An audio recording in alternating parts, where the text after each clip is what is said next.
में बड़ा हमला बोला। सिंधिया बमोरी विधानसभा के म्याना में कार्यकर्ता सम्मेलन को संबोधित कर रहे थे, जहां से पंचायत एवं ग्रामीण विकास मंत्री महेंद्र सिंह सिसोदिया प्रत्याशी हैं।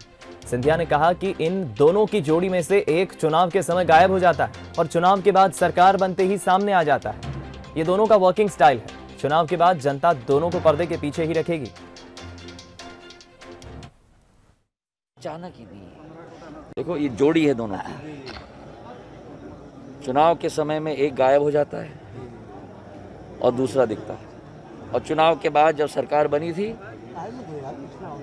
तब दूसरे वाले गायब हो जाते हैं और पर्दे के पीछे वाले आगे आ जाते हैं। ये इनकी जोड़ी है और ये इनका स्टाइल है वर्किंग का। तो आप चिंता मत करना, इस चुनाव के बाद मध्य प्रदेश की जनता दोनों को पर्दे के पीछे रखेगी, इसका मुझे पूरा विश्वास है। बीजेपी महासचिव कैलाश विजयवर्गीय ने उपचुनाव में भाजपा के गिरते स्तर को दुर्भाग्यपूर्ण बताया। कैलाश विजयवर्गीय सुवासरा विधानसभा सीट के चुनाव प्रचार के लिए पहुंचे थे। कैलाश विजयवर्गीय ने सीएम के लिए गद्दार और नालायक जैसे शब्दों के इस्तेमाल पर पीसीसी चीफ कमलनाथ को नसीहत दी। उन्होंने कमलनाथ को पहले अपने गिरबान में झांकने की नसीहत दी।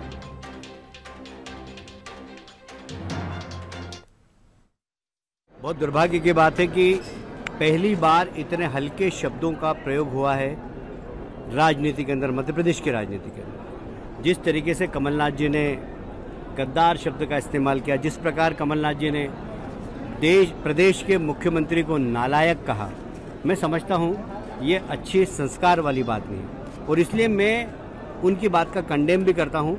और मुझे लगता है कि वे अपने गिरेबान में झांके कि किसने किसानों का कर्जा माफ़ करने के लिए घोषणा की थी और क्यों किसानों का कर्जा माफ़ नहीं